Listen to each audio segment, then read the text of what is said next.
au deuxième tour. Vous vous êtes exprimé. Donc, s'il y a violation du règlement intérieur, vous êtes complice de cette violation. Il ne faut pas attendre de venir en séance plénière que les caméras soient allumées pour venir parler de questions préalables. La question préalable, puisque la procédure d'urgence, elle a bien été actée en conférence des présidents, la liste des demandeurs de la procédure d'urgence a été jointe à la proposition de loi, a été transmise au président de l'Assemblée nationale, a été transmise également au bureau de l'Assemblée nationale, a été transmise à la conférence des présidents. C'est à la suite de ça que la conférence des présidents a été convoquée et que la conférence des présidents a convoqué la commission et la séance plénière, a arrêté le calendrier. Et effectivement, on était tous en commission. Donc la procédure d'urgence n'a pas démarré en séance plénière. Et vous-même, dans votre lecture de l'article 82, vous vous perdez. Vous vous perdez puisque vous parlez de demandes qui doivent être mises immédiatement aux voix. Une demande mise immédiatement aux voix, ça veut dire que la demande a été déposée en pleine séance.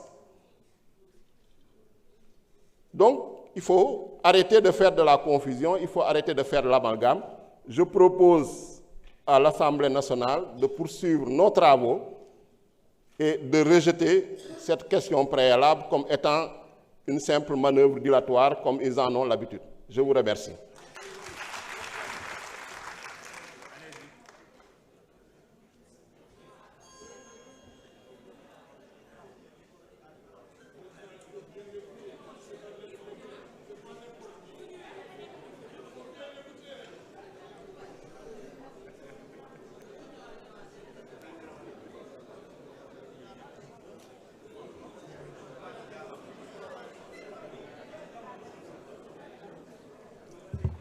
Monsieur le Président, je vous remercie. Monsieur le ministre, très chers collègues, mon frère Yungar, rapporteur de la commission. Monsieur le Président, oui, j'ai participé à la réunion de la commission.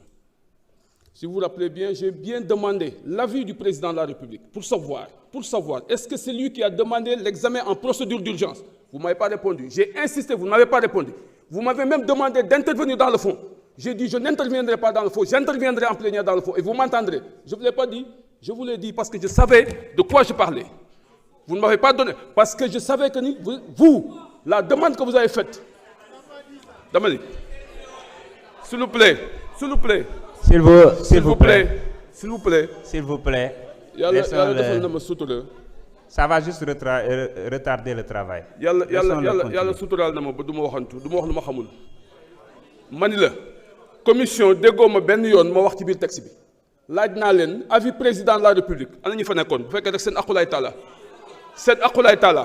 laaj naa avis président de la république c'était pour savoir est-ce que le président a demandé l'examen en procédure d'urgence déglu naa taal déglu naa ko mu wax ni 17 députés demandé nañ ko monsieur le président sànq bi nga toogee fii ci kaw li nga wax da nga ni les auteurs ont demandé que le texte soit examiné en procédure d'urgence.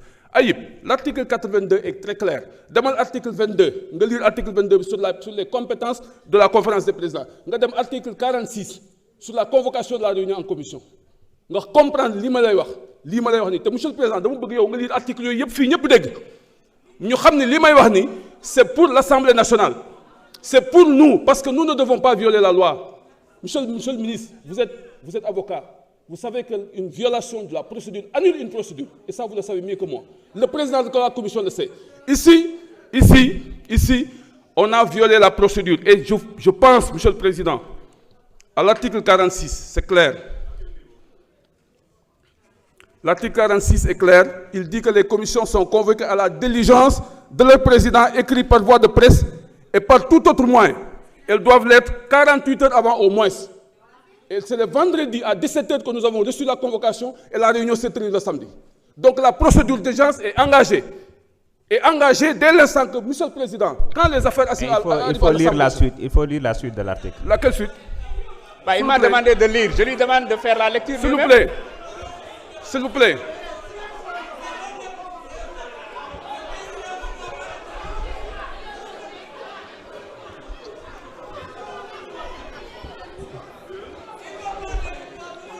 D'accord, je vais lire après. Il m'a demandé de lire l'article. Monsieur...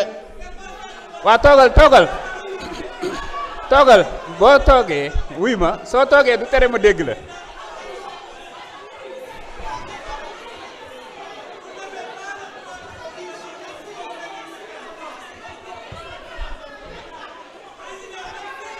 Honorable, non, s'il vous plaît, chers collègues, non, oui, chers collègues, s'il vous plaît,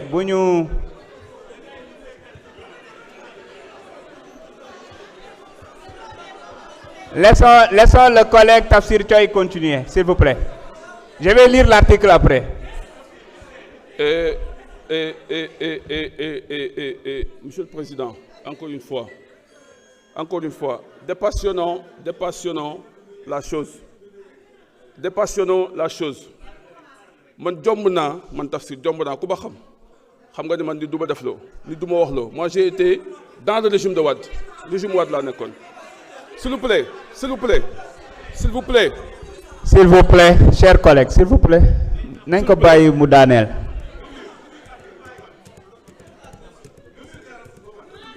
Le débat général n'est pas encore ouvert. Laissons-le terminer. S'il vous plaît. Très chers collègues. Allez-y.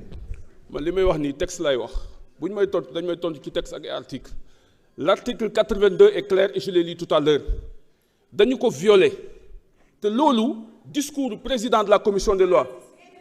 S'il vous plaît 46 convocation commission lay wax.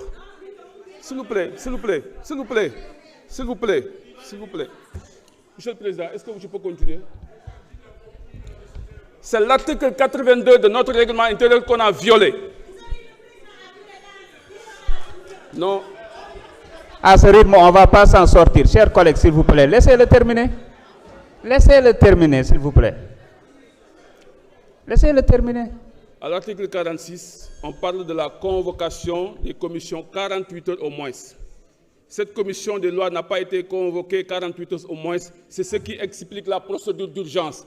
Et la procédure d'urgence, bu fekkee ne président de la République moo ko bëgg, c'est de fait et dafay gaaw. Mais su fekkee député moo ko bëgg, député dañuy ñëw toog fii ñu wax ne dañoo bëgg procédure d'urgence ñu discuter ko, voter ko, doog ko mën a appliquer. Su loolu amul mënul nekk procédure d'urgence. C'est ce que la loi dit, Monsieur le Président. Loolu amul leneen. Mais Monsieur le Président, je le lis. Non, vous n'avez pas la parole, Madame Cissé, s'il vous plaît. Laissez-le terminer. La discussion d'urgence peut être demandée par des affaires soumises aux délibérations de l'Assemblée, soit par un nombre de députés au moins égal au 10e, c'est 17 députés, soit par le président de la République. L'urgence est de droit lorsqu'elle est demandée par le président de la République. La demande faite par des députés est mise immédiatement aux voix. Soit les députés est mise immédiatement aux voix, soit à main levée, soit par vote électronique. S'il vous plaît. Monsieur le Président. Honorable, s'il vous plaît. S'il vous plaît. Quand on parle d'assemblée, le bureau est exclu. Quand on parle d'assemblée, les commissions sont exclues. Quand on parle d'assemblée, c'est ici. C'est la plénière. Pour Mouler. La deuxième chose. Monsieur le Président, je vais vous lire l'article 69. Vous voulez pour comprendre. L'article 69 dit « Les projets et propositions de loi sont soumis à l'Assemblée nationale. Ils doivent être formulés, écrits et sont adressés au président de l'Assemblée nationale. Celui-ci en donne la connaissance à l'Assemblée nationale qui en constate le dépôt. » C'est aujourd'hui que Monsieur le Président nous a informés sur le dépôt.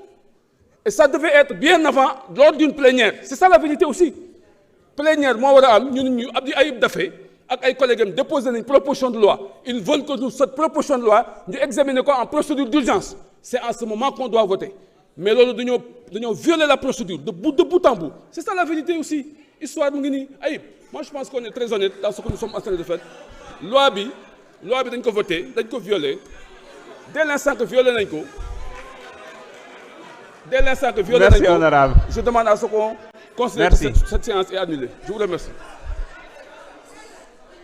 Honorable, vous souhaitez toujours que je procède à la lecture de l'article 46?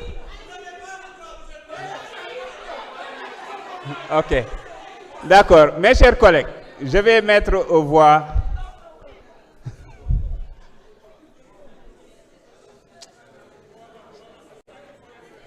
la question préalable. Ñi nga xam ni dañu d'accord ci ñu dakkal liggéey bi comme ni ko suñu collègue Tafsir Thioye sàkko nañu yëkkati seen loxo.